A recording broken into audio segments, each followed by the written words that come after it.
مزید بھی تفصیلات جانتے ہیں. ضمیر حسین اس وقت ہمارے ساتھ لائن پر موجود ہیں. جی ضمیر، بتائیے گا مزید کیا تفصیلات ہیں؟ سابق وزیراعظم میاں محمد نواز شریف کے خلاف احتساب عدالت نمبر 2 میں فلیگ شپ ریفرنس کی سماعت ہوئی. میاں محمد نواز شریف سابق وزیراعظم میاں محمد نواز شریف کے خلاف احتساب عدالت نمبر 2 میں فلیگ شپ ریفرنس کی سماعت ہوئی. میاں محمد نواز شریف صاحب آج احتساب عدالت پہنچے تھے. بر وقت کیس کی کارروائی کا آغاز کیا گیا تھا. تو آج عدالت نے نیب کے تفتیشی افسر کو طلب کیا تھا.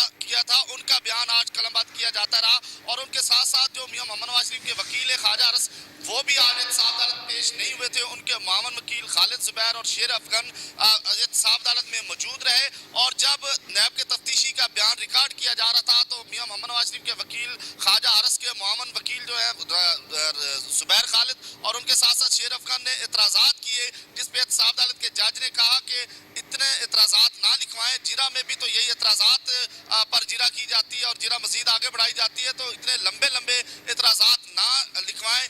یہ کہا گیا احتساب عدالت کی طرف سے. جبکہ زبیر خالد نے اعتراضات اٹھانے کا سلسلہ جاری رکھا تو نیب کے تفتیشی افسر نے اپنا بیان ریکارڈ کروانے کا سلسلہ بھی جاری رکھا. میاں محمد نواز شریف احتساب عدالت میں موجود رہے اور ان کے ساتھ ساتھ مسلم لیگ نواز کے جو سابق وفاقی وزراء ہیں وہ بھی آج بڑی تعداد میں یہاں سماعت سننے کے لیے پہنچے تھے.